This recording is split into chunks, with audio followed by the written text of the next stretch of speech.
Welcome to another edition of One on One with Mitch Lafon. Joining me this week, guitarist Magnus Karlsson. We talk about his new solo album, Kingdom of Rock, and the new Primal Fear album, Rulebreaker. Of course, Magnus joined Primal Fear a few years ago. Lots to talk about. We go over his entire career. Take a listen. Here is Magnus Karlsson. We are speaking with Magnus Karlsson. The new album is Kingdom of Rock under his Free For All band name. Good day, Magnus. How are you? Hello. Yeah, I'm fine. How are you? Let me just put it this way. You are probably doing a lot better than I'm doing today, but hey, that's just the way life goes. Yeah. Okay. I gotta say the album is impressive. It's the second one under the Free Fall name. Let me just get started with that. You've done a whole bunch of albums over the years for Frontier Records where you've written, you've played, whether it's with Plas Von Dome or on Harry Hess's album and so on and so forth. What made you decide that it was time to put down Magnus Karlsson albums? Yeah, because most of the albums and projects I do, I really love to do it, but it's always I have a plan. The record company asks me, can you write in this direction? Or the singer asks me to do it in a certain style. And that's great. But I miss to do something, totally free where I could decide everything. So that's the reason. Right. And of course, now with the second album here, you've also got a bunch of vocalists on there. You've got Harry Hess, who's one of our local hometown Canadian boys, and you've got Tony Martin of Black Sabbath and all that. When you're writing the songs, though, do you write for their voice? Yeah, always. I even try to sing a bit like them on the demos. So because I can't go to all the studios all over the world, so it will feel more comfortable for them to sing on the demos when we record the album. And so I think a lot about the singers. I listen to the stuff they made recently and what key sounds best and notes and everything. So I think a lot about it. When you're taking the time to think about this and craft these songs and even do the demos with your vocal in sort of their style, why not just make a full Magnus album where you're doing everything, including all of the singing, and that you only sing on a couple of the tracks here? Why not just sing the whole thing and make it a truly solo album? Yeah, that was the plan from the beginning. And then they asked, do you want to have a couple of guest singers? And I thought it was a great idea. And now it's a lot of guest singers. So I really like to write for other singers. I don't think it would be boring to have my voice maybe on a full album. I don't agree, but your voice is great. But okay, let's talk to me about some of the singers that you chose. Jacob Samuel of the Poodles. They put out an album this year that I actually put in my top 10 of best albums of 2015.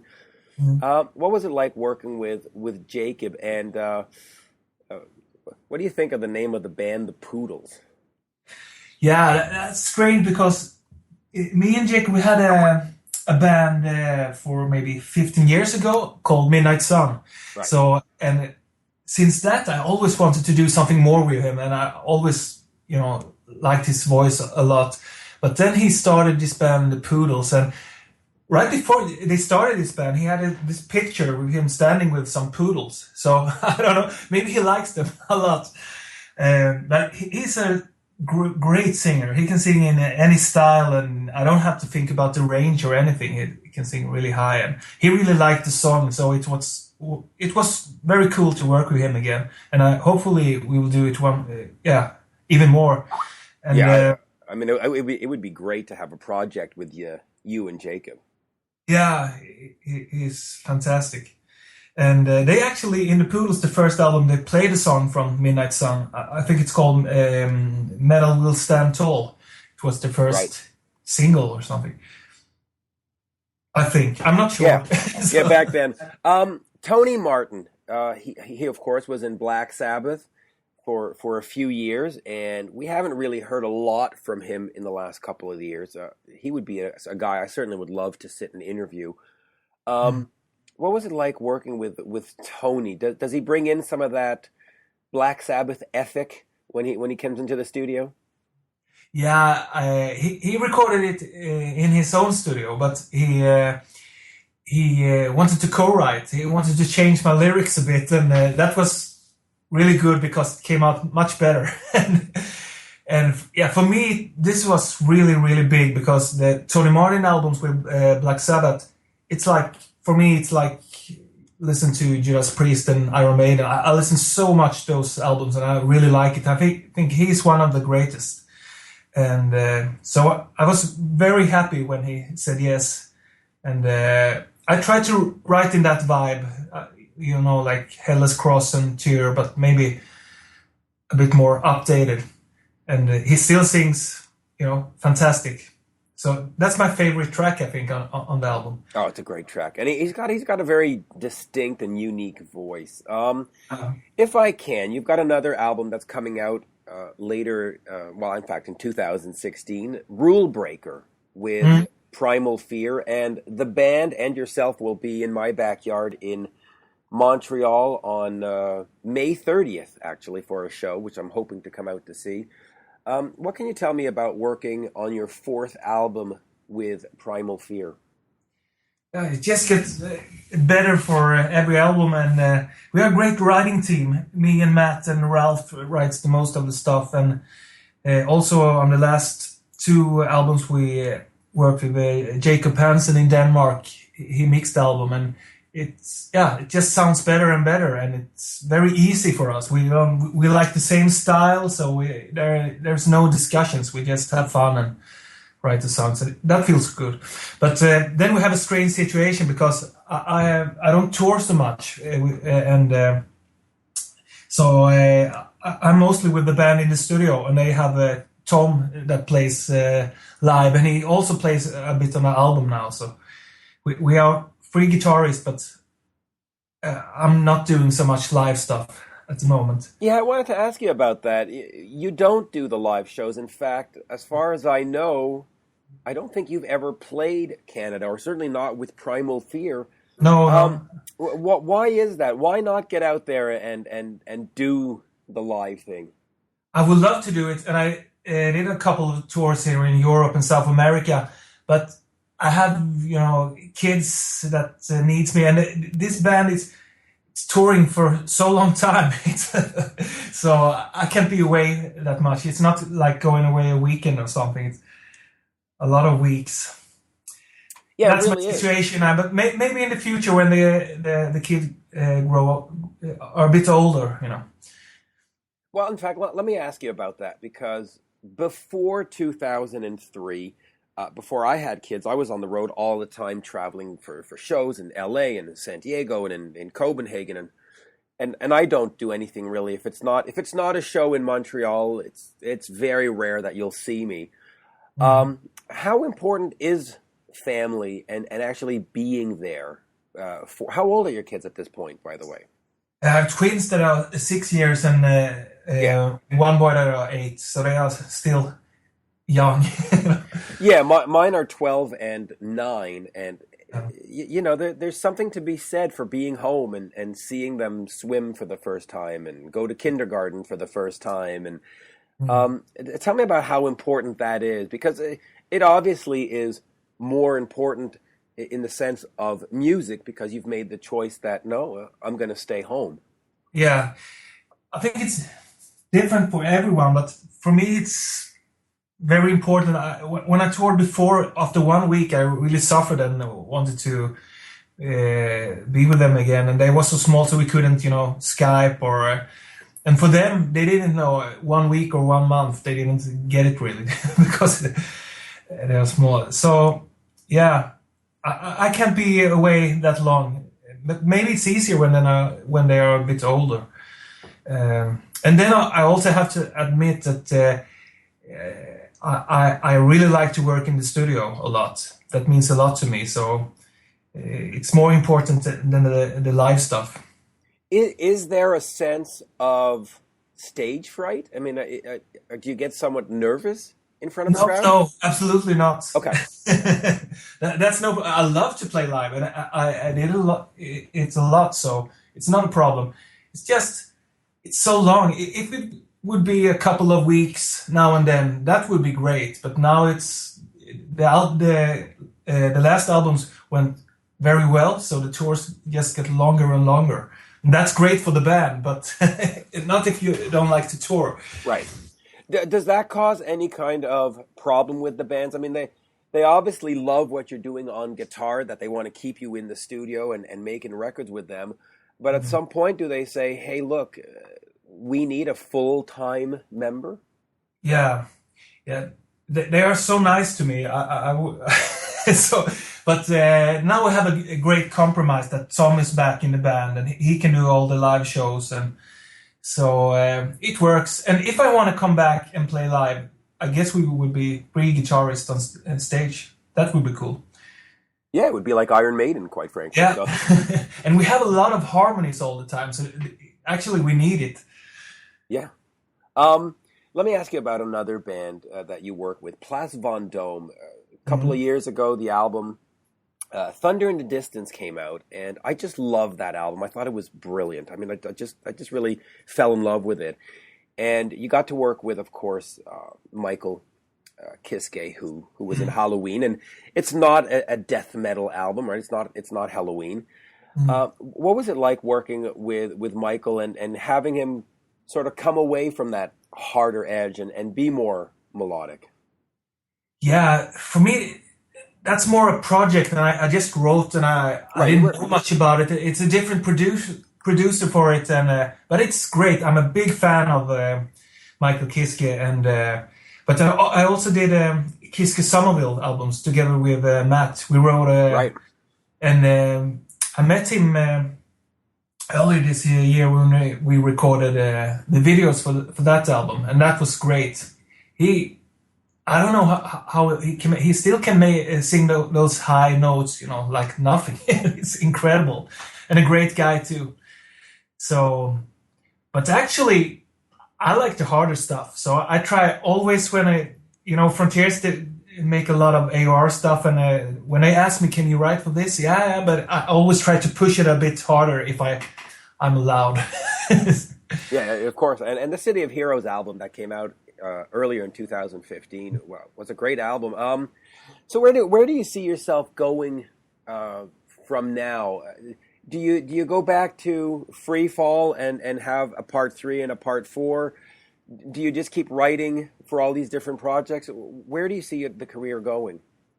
Yeah, I don't plan so long. So now I have the a new Starbreaker album with Tony Harnell. We're working on it, and I also write with my bandmate Matt Sinner on the next Sinner album. And then we'll see. I don't know about Free Fall. I said after the first Free Fall album that I'm never going to do it again, because it's a lot of work to write a solo album and produce it and do everything on your own. And now after the second one, I said the same thing, but I'm already starting to, writing a singer list again. So we'll see what happens. I'm looking forward to a third one, I think, because the second one is great. Now, you mentioned Starbreaker. The last album came out in 2008. Yeah. With Tony Harnell. He's, of course, gone on and joined Skid Row, and I personally think he's doing a great job with them. Yeah, it's good too. What's the timeline on the next Starbreaker? Is that something for 2016, or is that 2017, or it'll be what it'll be? I really hope it will be 16. We are a bit late, actually, and that's because of Skid Row, because he's touring a lot. So the plan was that we would have the songs ready now, but I guess we will do it early next year, and then we'll see. That's always the problem when we work with great singers that sings in great bands. They are not available all the time. Right, and of course Tony's one of the greatest singers. In terms of sound for Starbreaker, it is a heavy metal band. Is that something that you want to change the sound, or, since it's been 7 or 8 years since the last one? Or do you want to pick up where you left off and say, all right, this is what we did in 2008. That was great. Let's try that again. Honestly, I always liked the songs, but I've never been really happy with the productions with Starbreaker. That it always be, when you send a mix to someone and sometimes it doesn't work out really 100%. So I hope we can do something better this time. Well, the production to make it bigger, and we'll see when we have the songs, and we'll decide how we will work with it. Tell me about how the band got together, because at the time in 2004, 2005, Tony was of course still in TNT. Yeah. What was the genesis? Where did you two guys get together and say, hey, we need to make a band? It was actually Serafino at Frontiers. Right. He's doing this a lot. He said, I have a singer. Do you want to, I don't know if it will be a project or if it will be a band, but it felt like a band. And we planned tour and stuff, but it never happened because of TNT and everything. It's difficult. It's always tricky, and now it's not easy for me to tour as I said also. But the same way, I don't know if you heard Alan Landa. I wrote a couple of albums with them, and yeah, we got some great offers to headline festivals and stuff, but it's impossible. He was in Master Plan and Russell Allen in Symphony X. Yeah, and I also believe he did Joel Hoekstra's 13 album and doing stuff with. Yeah, I did. Yeah, that was a great album, Joel. In fact, I spoke to Joel this morning. Yeah, he's a great player. He's a great player and a great. In fact, do you think that you'll ever do something with Joel, or? I don't know. I haven't worked much with other guitarists. I'm just when I have guests, I mostly think of singers, but maybe that's a great idea to have a guest solo from somebody else, someone like that. Maybe he played too good. Right. It'll sound bad. Yeah, he'll be better. No. Would you consider doing a totally instrumental album down the future? If you asked me 10 years ago, I would say yes. But now I'm more interested in great songs with great singers.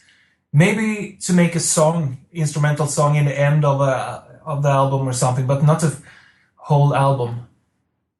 Honestly, I don't think I can make it interesting enough. A full album instrumental.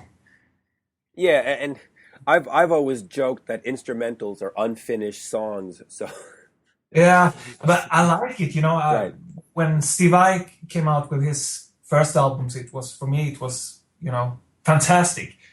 But it's hard to make it interesting. Yeah, keep somebody's attention for an hour. Yeah. Would you consider yourself more a songwriter or a guitarist? Yeah, that's the same. I would say songwriter now, but if you asked me 10, 15 years ago, I would say guitarist. Before, I always practiced guitar, but now I'm always writing songs instead. So. Of course, that's what the relationship with Frontiers is, where you're producing a lot of material for other artists.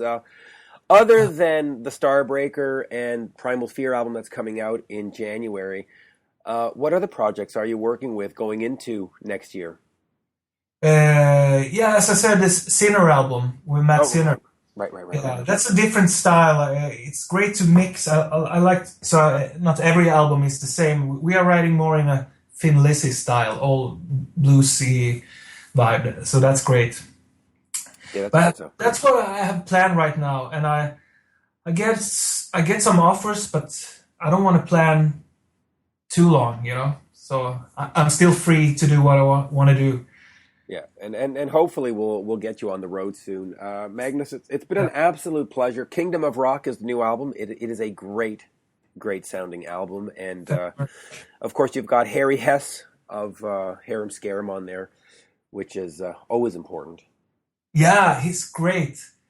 I did a guest solo on his album, and it was